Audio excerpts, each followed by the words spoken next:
So my name is Bill Hauser, and in this presentation, I'm going to break down how I rewired my brain to build a $20 million company with 72 full-time W-2 employees in 5 years, coming from an anxiety disorder, a bankrupt family, and zero business skills. But more importantly, this is how 71 law firm owners followed the same exact process to transform their firms and double their revenues. I actually mean this with sincerity. I want to hear you verbally say back to me. I want you to unmute and actually say back to me, yes, I want to grow my law firm, Bill.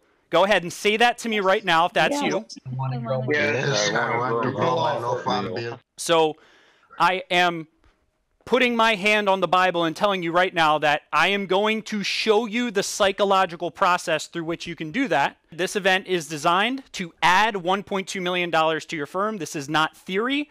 This has been replicated across 71 law firms who doubled their revenues in the last 12 months. We did the math. Of all the 400 plus law firms that my company works with, this is the first time I've ever disclosed this number. We have grown the revenues of our clients in 1 year by $200 million. So I say this because I want you to understand that what I'm about to show you is not theory. It's not random tips and tricks. This is from $200 million in growth in the legal industry that come from our live active clients that we work with, and all of the painstaking personal development that I put myself through. So without going too deep into this, I want to first start with what you're up against right now in 2023, and then dive directly into the lesson. What you're up against right now in 2023. First of all, artificial intelligence. Someone type the word AI in the chat if you believe that artificial intelligence is going to pose some threats to the legal industry. Number two, social media. How many of you think that social media has completely leveled the playing field? Someone type the word social into the chat if you agree with that. Non-attorney law firm ownership. How many of you think that this could throw a wrench in the small mom and pop law firm over the long term? What about tort reform? Does anyone here think that tort reform could have any impact on your ability to generate and get value from your caseload? But I want to actually share what I think is the number one problem, the number one reality in the legal industry. 85% of law firms are not yet law businesses. One of my mentors once told me that a business is a commercial, profitable enterprise that works without you. Most law firms are not law businesses. Most law firms are entirely dependent on the owner. If you stop working, the what stops working? The law firm, the revenue, right? Everything stops. That's not a business. That's a job. A lot of you quit jobs to just create a job for yourself. That's the reality of the industry. 85% of law firms being under $500,000 a year in revenue. You're up against most law firms not being law businesses, along with all these externalities that they call in economics that are pressing against your law firm with all these changes in marketing, artificial intelligence, all the things I just listed. Some lawyers, a very low percent of lawyers, are actually going to use these hindrances as they appear on the outside as the reasons for success. And others are going to use these same exact factors as the reasons for failure. They're going to use this as excuses. They're going to use this as the reason they can't grow their law firm to what they want to. Before I kind of break down this entire framework, I'm going to share with you how I learned the framework that allowed me to create as a 31-year-old with anxiety disorder and a bankrupt family and a divorced family where we lost everything, how I went from 5 years ago having nothing to now having a $20 million business with over 70 full-time W-2 employees, and the 729th fastest growing company in the United States according to Inc. 5000. All of this stuff didn't come because I guessed my way to success. It's because I followed a process that now the 71 law firm owners that we're going to show you throughout this event followed the same process of. I got my start in business when I walked into my computer room and I read a note that my mom wrote, and on that note was all of the assets of my family. And I read this note as a teenager, and I realized my mom was writing away all of her assets. And I was really confused when I read this, and I thought to myself, this has got to be a joke, or maybe this is like someone else's letter or something that got shipped to my house. It can't be my mom. Turns out this was my mom's suicide note. And my mom was planning on taking her own life because the financial pressure leading up to 2008 made everything way too hard for her to handle, and she was about to take her own life. Fast forward to a few months later, I end up on the phone with my dad. He's at this point not living in our house anymore. He's living with someone else. And I'll explain to you how we got to this point. And he called me on the phone, frantic about the bankruptcy that we went through and the divorce that we went through and our entire family breaking apart. He called me on the phone, frantic, blaming me for stuff that happened as an only child. I was in the middle of a lot of turmoil in my family and my growing up. He hung up the phone on me. When he hung up the phone on me, I didn't hear anything for about 5 minutes, and then I received a text from the lady that he was living with after my family went and got a divorce. And it was a text message with a video of my dad with his hand shaking, holding a gun to his head. While he was on the phone with me, my dad was about to shoot himself in the head. So I received this video texted to me. For a matter of a few minutes, I thought my dad killed himself. I didn't hear anything back. And then a few minutes later, I received a text from the woman that my dad's living with. And turns out that my dad didn't take his own life. And she told me that everything was okay in this drunken text message that she sent me. And I was able to put two and two together. All the way up to that moment, I was in extreme denial that my family was in financial turmoil. And I start having these flashbacks in my life where I start remembering when I knew that we were going to go bankrupt. I knew my family was going to go bankrupt the day that I drove to the bank, and I drove my truck up to the bank, and all of these people stand up like it was the craziest thing ever. As I pull into the parking lot of the bank, all these people in the bank stand up, go to the window, and stare at my black Ford F-150 truck. The reason they did this when I walked in to make a deposit was because they were looking for my truck, and they were about to repossess my truck. In the weeks prior to that, my dad kept telling me I had to park on a different street than the street I lived on because there was too many cars on my street. The real reason I had to park on a different street is because my truck was about to get repossessed and he didn't want to tell me. After all of this happened, I ended up walking in on my dad with another woman. I was at my mountain house. I ended up walking in on him with the woman that he was living with when he tried to commit suicide. And it was the most traumatic experience of my life. He tried making me hide it from everyone that, I knew. He said it was man code and I couldn't hold it in. So I had to tell my mom. From the day I told my mom, I didn't see my dad for a very long time. He moved out of our house very quickly, and then very shortly thereafter, everything we owned got repossessed. So he couldn't come back to the house because the house was repossessed, and my mom and I had to move into a 2-bedroom apartment. Fast forward to me going to college, I end up getting a horrific anxiety disorder. I remember the day I was walking to the lunchroom, there was 3 people walking in front of me. I thought all 3 of them were going to pull guns on me because I had this frantic, irrational, anxious voice in my head in everything I did. I went into the lunchroom, I start eating food, and I see a table of people across me, and I think they're going to stand up and point and start laughing at me eating. This is how irrational my anxiety got. To the point where later that day I had my first panic attack. I went outside of the computer center at Temple University, and I had my first legitimate panic attack. I called my mom, and I told my mom, there's something wrong here. I need help. This is the first time I actually looked outside of myself for help in my life. So I end up going to see a psychiatrist named Mark Moore in Philadelphia, and I go through weeks of psychotherapy. I go through brain scans, all this stuff. Turns out that I'm diagnosed hypomanic, which is just a level right around in the bipolar spectrum, and also diagnosed with generalized anxiety disorder. That was super painful in and of itself as well. So I have all these chains of experiences: bankruptcy, divorce, my parents almost committing suicide, and then me being formally diagnosed hypomanic and anxiety disorder in a matter of just a few years. My life was in absolute shambles. It was at the lowest possible point you could imagine. I thought about taking my own life. I never told my parents this, but there were days where I thought, man, it's got to be easier if I don't live. It's that painful. So I had no choice but to fall in love with personal development. I share this story because when you hear these events, when you hear us hold these events, we talk a lot about mindset. I fear that sometimes when you're in busy attorney mode, maybe you miss how important mindset is to the success of your life and your law firm. I know mindset changed my life.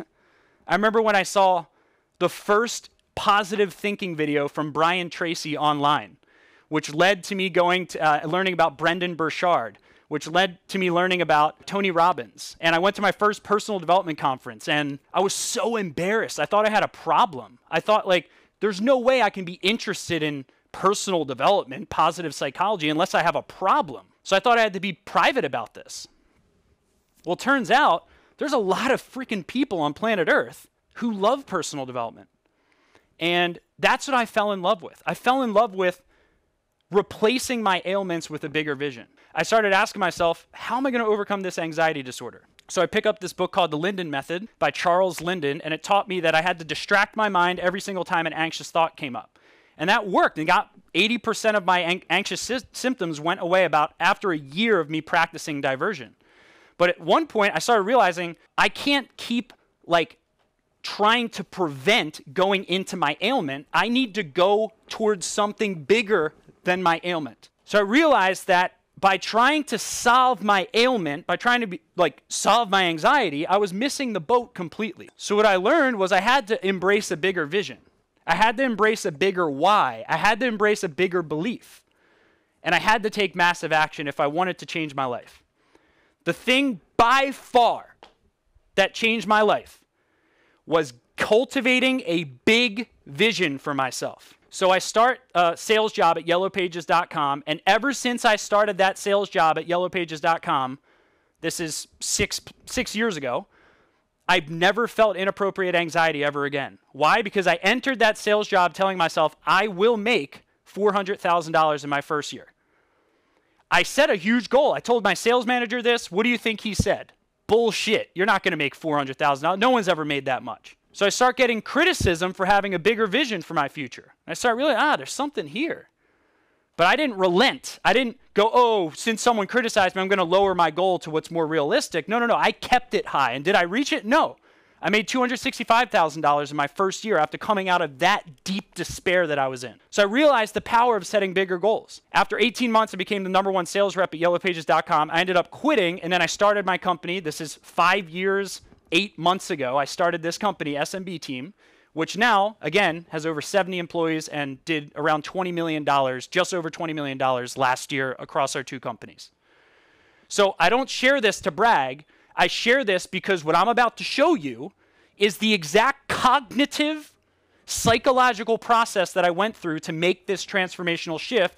This is the same thing that the 72 law firm owners went through. So let's go over to the whiteboard, and I'm going to show you exactly how I did this so you can do this for yourself. Right now, you have a vision, conscious or unconscious. Now, I had the luxury of going through every single person's goal declaration form. So hundreds of you filled out the goal declaration forms, and you told us where you're at now in revenue, where you want to go, and what your vision is, right? What is that 3-year vision for yourself? So I want to ask you right now to pull out a notebook in front of you and actually physically write down, what is your vision? What is your vision? I have 5 categories I'm going to walk you through. 3 years from today, if you had no limits on your ability, what would be your gross revenues? 3 years from today, if you had no limits on your abilities, I need you to physically write down each of these 5 categories I'm going to walk you through right now. Physically, please write down, because I have a process I'm going to pull you through. If you don't write it down, you're not going to get the value from the process that I pull you through right now. If you had no limits on your abilities 3 years from today, what would be true for you in gross revenue? What would be true for you in profit? What would be true for you in free time? How many free days would you have per week, per month, per year? What would be your work focus? And what would be your sale date? If you had no limits on your abilities, how much gross revenue would you be making right now? If you had a windstorm of cash, if you could attract any A player to work for your law firm, how much gross revenue would you be doing? How much profit would you be doing? How much free time would you have that would be measured annually? Let's do measured annually. Would you have 150 free days a year? If you just have real weekends, keep in mind, that's 104 free days. 52 weekends a year times 2 days in a weekend, that's 104. So it should at least be 130. You should at least be able to have 130 free days a year as a result of all the work that you do. What would be your work focus? What are the things you love doing? What are the things that you would enthusiastically wake up on a Monday, see in your calendar and go, gosh, I can't believe I get to do that this week? What are those things for you, right? Do you like being in court? Some attorneys like that. Some don't want to do any casework and they just want to focus on sales and marketing and big opportunities. What is that for you? Quantify these things. What are your top 3 work focuses? What's your sale date? If you want to sell the law firm, what date is that sale going to happen by? You better have your processes buttoned up. You better have a proprietary, systematic lead generation system by that date. Who would want to buy a business that's completely dependent on the owner? Nobody. So you're not going to be able to sell your law firm unless you build a self-managing firm. So now we go from the vision, okay, to the annual plan. What is your annual plan? So your annual plan is going to be a broken down Excel spreadsheet of exactly how much revenue you will do for the next 12 months within your law firm. This is what I did when I started my company. I was so scarred by the bankruptcy of my family's business that before I made one sale, when I started this company 5.5 years ago, before I made one sale, I created an Excel spreadsheet that pre-planned what my revenues were going to be every single year for 10 years before I signed up one lawyer client for my company. I was so scared by this experience I had with my dad when he went to the accountant's office, and he would always ask this question. Every year we'd go to the accountant, he'd go, how'd we do this year at, around tax season? Like he had no idea. Oh, did we have a good year or a bad year? I said, no, there's no way I'm going to run a business like that. I need to create pre-calculated, predetermined plans so I don't end up bankrupt like my family did. So coming from a place of extreme fear and pain from my past, I created a 10-year plan. And that 10-year plan made crystal clear that I wanted to have a 10x impact business. I want to have a 10x impact on my clients' lives.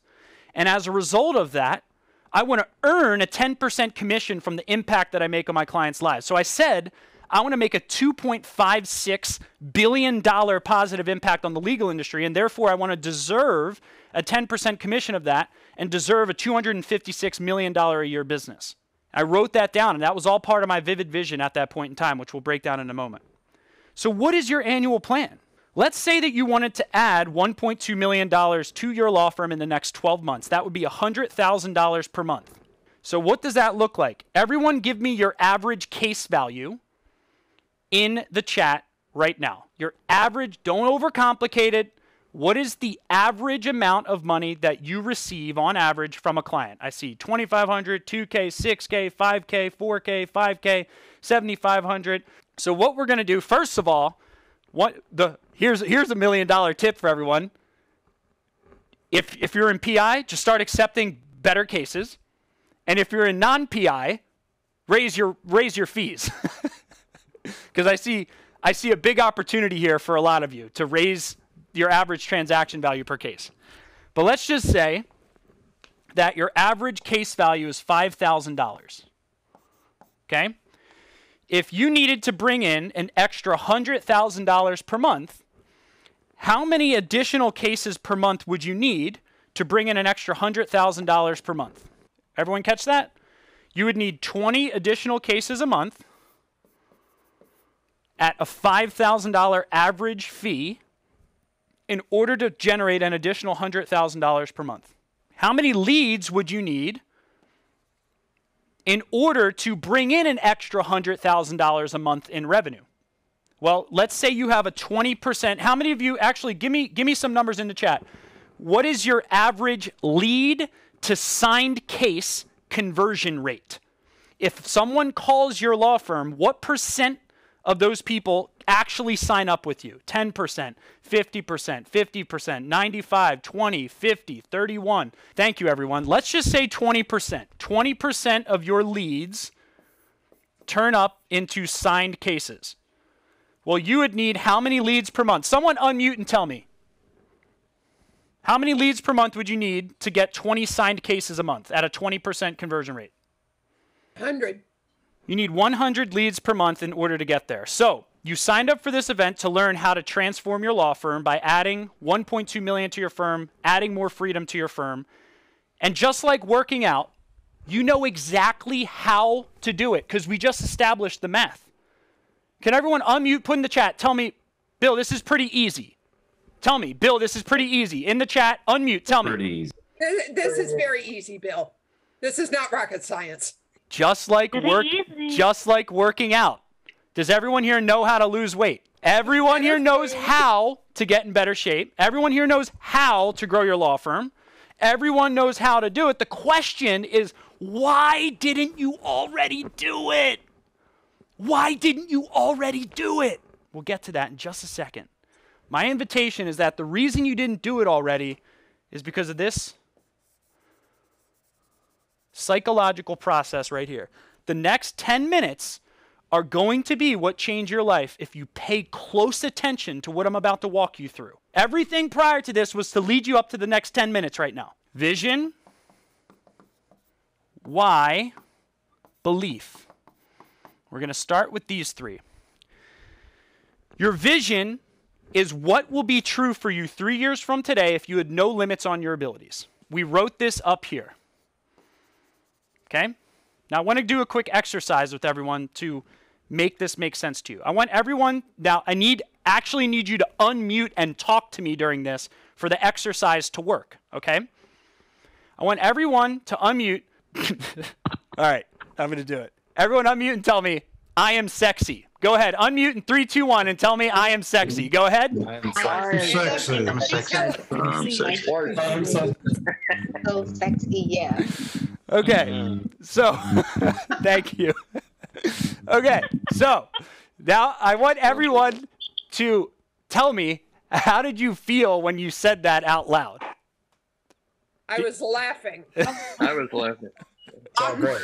So we have hundreds of attorneys here right now, and there is a lesson in this, I promise. I didn't just do that to, have you all say that.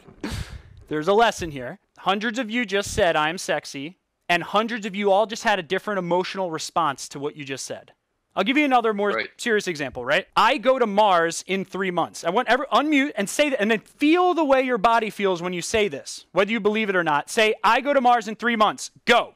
I go to Mars. Imagine 3 months. Now, do you believe that's true? Yes or no? No. No. Okay. Why? It doesn't exist yet. It's impossible, right? Another example of something you'll have a different emotional response to. I drive to the grocery store this evening. Go ahead, unmute and say that back to me. I drive to the grocery store. Okay. This is the psychological process right here. I need you to grasp this. Did you believe that you can do something like that? The last one you just said, yes or no? Yes. Yes.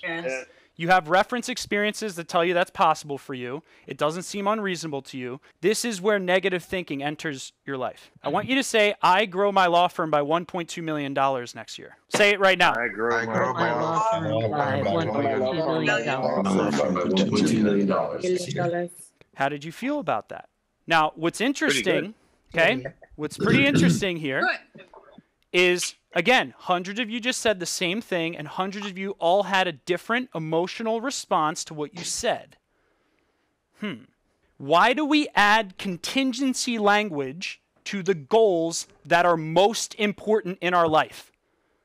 See, when we go to the grocery store, when we say our family, we go to a grocery store, we don't say, I might go to the grocery store, and if I don't get paralyzed on the way there, and I'm crawling through to grab, the snack that I need to grab in there, and if I don't get hit again by a tractor trailer on the way home, maybe I'll be able to pick up the pumpkin pie before dinner. Do we talk like that? No. But when it comes to the biggest goals in our life and our law firm, why do we use contingency language?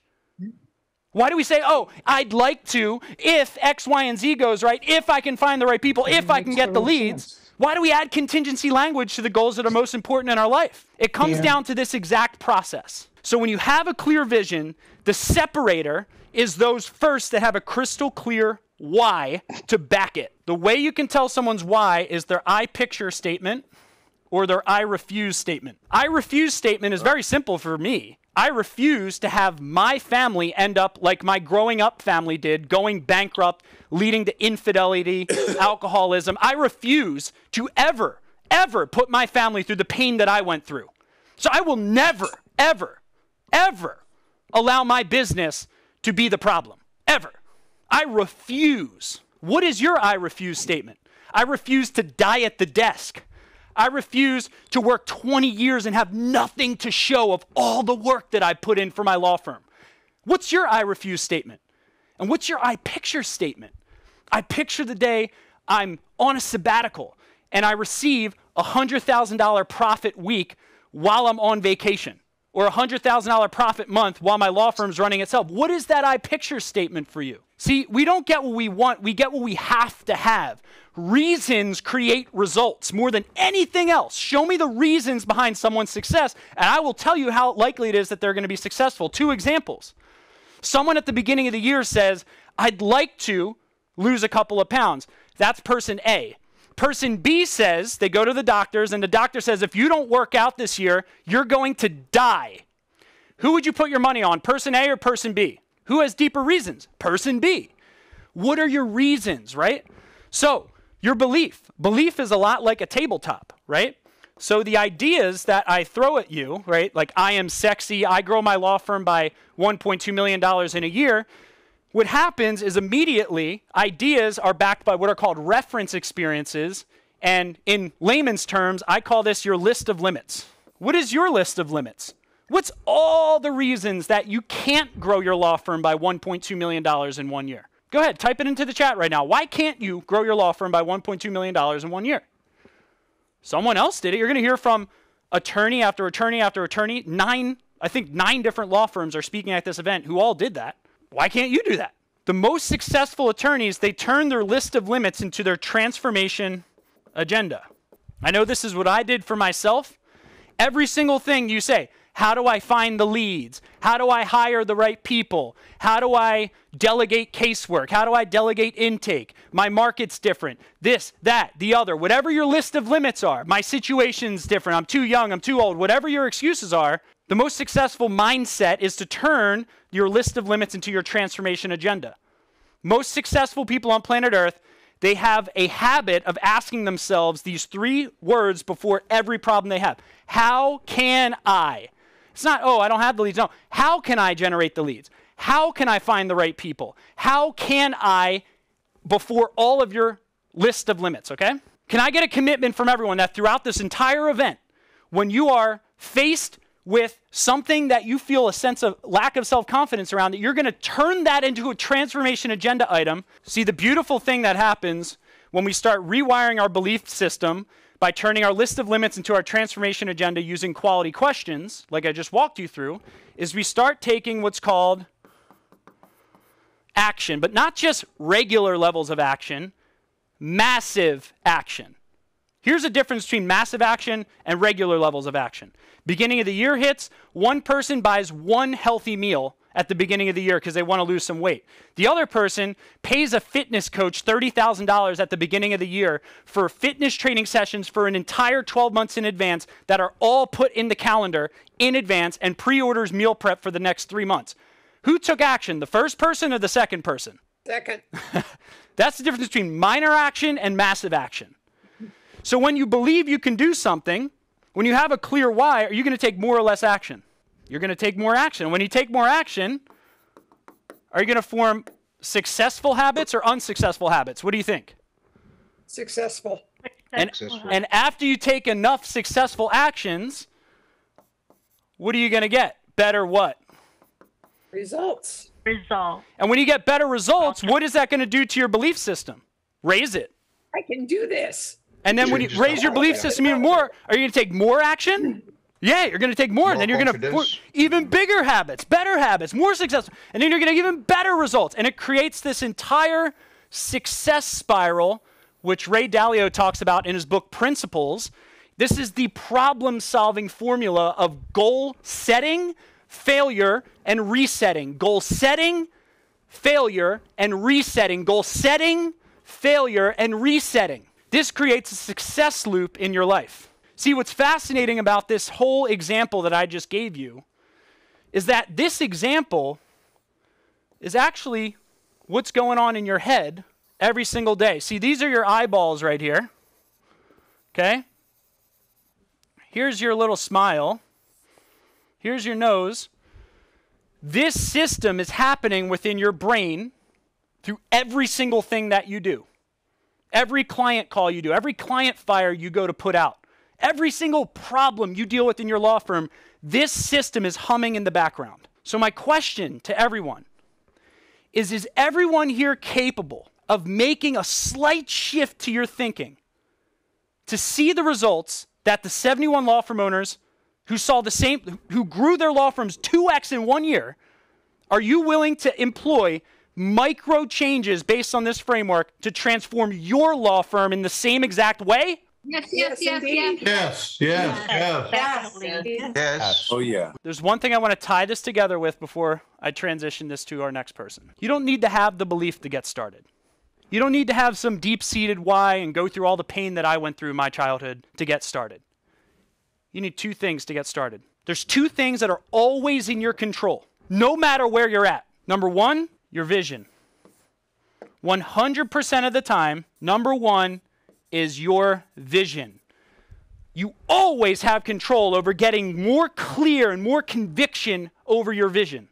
I know the way I do this every morning. I repeat my major definite purpose statement to myself every single morning. By the 31st day of December 2026, I have in my possession $256 million in annualized revenues, of which come to me in various amounts from time to time during the interim. In exchange for this money, I give the most efficient service of which I am capable, rendering the fullest possible quantity of the best possible quality of blue ocean business growth, services, education, and coaching, which have the biggest positive impact on the industries that I enter. I believe I will have this money in my possession. My faith is so strong that I can now see this money before my eyes and I can touch it with my hands. It is now awaiting transfer to me at the time and in the proportion that I deliver the service I intend to render for it. I'm awaiting a plan by which to accumulate this money, and I will follow that plan when it is received. That's the first thing you always have control over, your vision and the conviction that you portray behind your vision.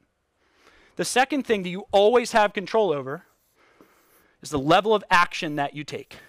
See, I'm not asking you to wait to have the courage to take action. Who here knows where you start when you're looking to transform your law firm? Which one of these? 1, 2, 3, or 4? Which one of the blocks do you start at? 1.